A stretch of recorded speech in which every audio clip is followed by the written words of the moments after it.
Hello dear students, in this video I will summarize what epilepsy is, how to classify it, and also the mechanism of action of the available anti-epileptic drugs. So first of all, epilepsy is different seizure types and syndromes that have in common sudden, excessive, and synchronous discharge of cerebral neurons. And this may result in a variety of events including loss of consciousness, abnormal movements, atypical behavior, and distorted perceptions. In most of the cases, epilepsy has no identifiable cause and we call it idiopathic epilepsy. And this may be due to inherited abnormality in the central nervous system. And patients are treated chronically with anti-seizure drugs or vagal nerve stimulation. While a number of causes can precipitate seizures, like illicit drug use, tumor, head injury, hypoglycemia, meningeal infection, or the rapid withdrawal of alcohol from an alcoholic person. So in these cases, if the cause of the single seizure can be determined and corrected, therapy might not be necessary. But also, this type of epilepsy are chronically treated with anti-seizure drugs or vagal nerve stimulation and maybe even surgery. So, seizures can be categorized by the site of origin, etiology, and clinical presentation into two broad groups, which is the partial or the focal one and the generalized one. Partial seizures involve only a portion of the brain and it is again classified into simple partial and complex partial seizures. And mostly the patient does not lose consciousness. While generalized seizures may begin locally and then progress to include abnormal electrical discharge throughout both hemispheres of the brain. And these generalized seizures, the patient usually has an immediate loss of consciousness. And also it is classified into different types, which are the tonic-clonic, the absence seizures, myoclonic seizures, febrile seizures, and the status epilepticus, which is the emergent one. If we look at the mechanism of action of the anti-epileptic drugs, they show the effects through different mechanisms, including blocking voltage-gated sodium channels or calcium channels, also enhancing the inhibitory GABA neurons, or interfering with the excitatory effect of the glutamate transmission.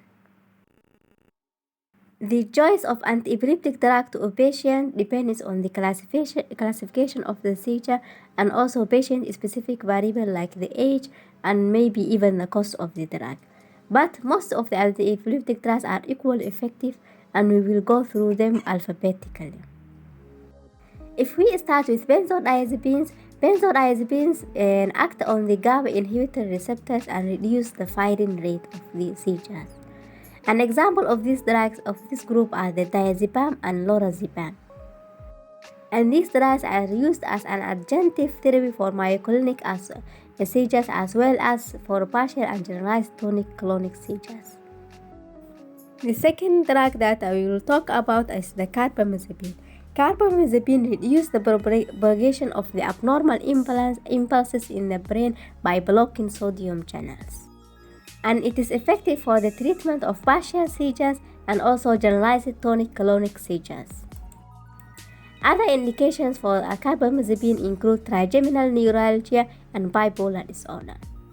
This drug, carbamazepine, should not be prescribed for patients with absence seizures because it may cause an increase in the seizure. Our third drug is ethosuximide. Ethosuximide reduces the propagation of abnormal electrical activity in the brain by blocking T-type calcium channels. And this drug is effective to treat only primary generalized absence seizures. It is the drug of choice for absence seizures. The fourth drug is felbamate. This drug has multiple proposed mechanisms of actions, including blocking of voltage-dependent sodium channels, competition with the NMDA glutamate type receptor, also it blocks calcium channels, and also it increases the action of GABA neurons. So in summary, it concludes all the mechanism of action of the anti-epileptic drugs. That is why it is reserved for use in refractory epilepsies like Lennox-Gastaut syndrome, because of its risk also for the aplastic anemia and heart failure. Hepatic failure. Our next drug is gabapentin. Gabapentin is an analog of GABA neurotransmitter, but it does not act at GABA receptors. Also, it does not enhance the effect of GABA, and the precise mechanism of action of it is not known. But it is approved for use as an adjunct therapy for partial seizures and for treatment of post-therapeutic neuralgia. And it is well tolerated by the elderly population with partial seizures due to its relatively mild side effects. Lacosamide affects voltage-gated sodium channels, resulting in stabilization of hyperexcitable neuronal membrane. And it is approved for adjunctive treatment of partial seizures. This drug causes euphoria similar to that produced by alprazolam, and it is labeled as controlled substance Schedule 5. And it is only available as injectable formulation. Lamotrigine blocks sodium channels as well as high voltage dependent calcium channels, and it is effective in wide variety of seizure types, including partial seizures, generalized seizures, and typical absence seizures, and also in the Lennox-Gastaut syndrome, the refractory one.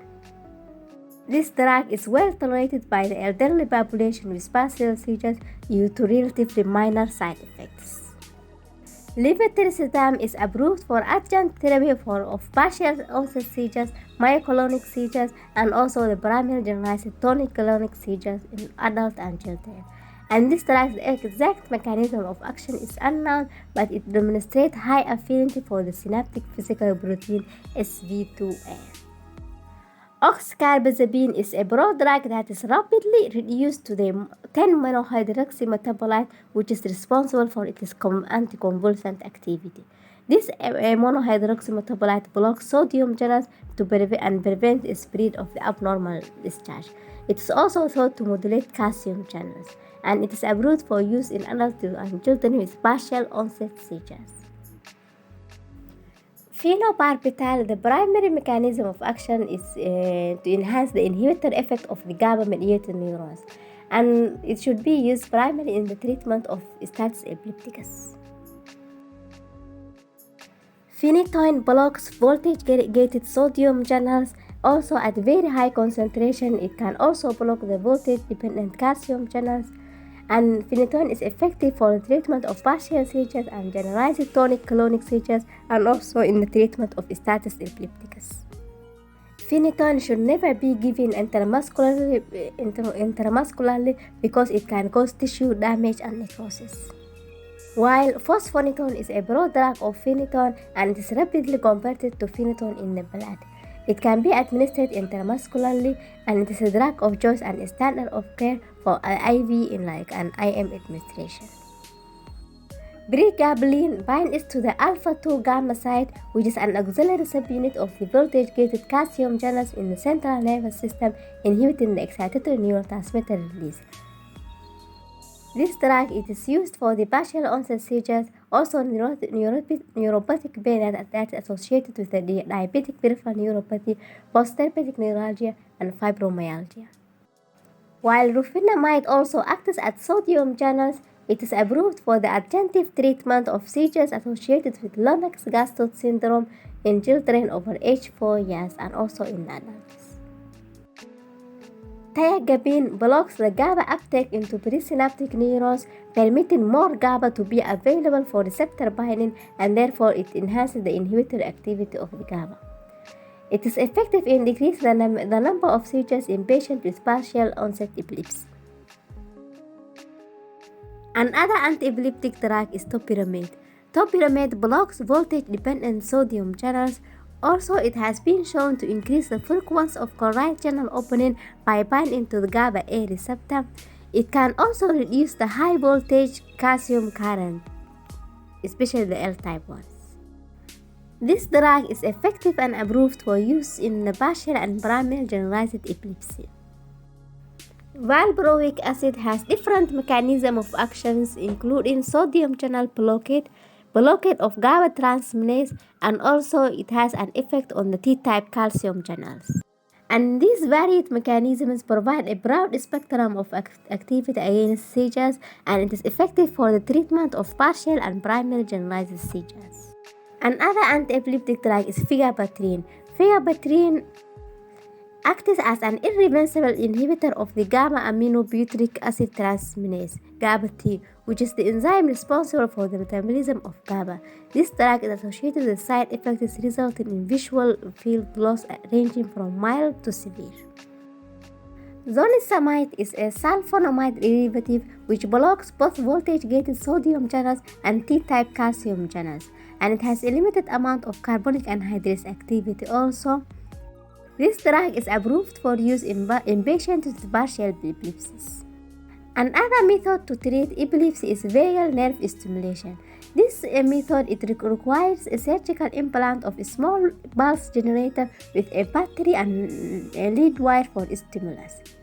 And this device is implanted and it is lead wires wrapped around the patient's vagal nerve. This treatment was approved in 1997. This method is effective in treatment of partial onset seizures, and it is a very good alternative for patients whose conditions have been refractory to multiple drugs, and in those who are sensitive to many side effects of the anti-seizure drugs, and those who have difficulty adhering to medication schedules. Thank you for watching. Please don't forget to subscribe to this channel.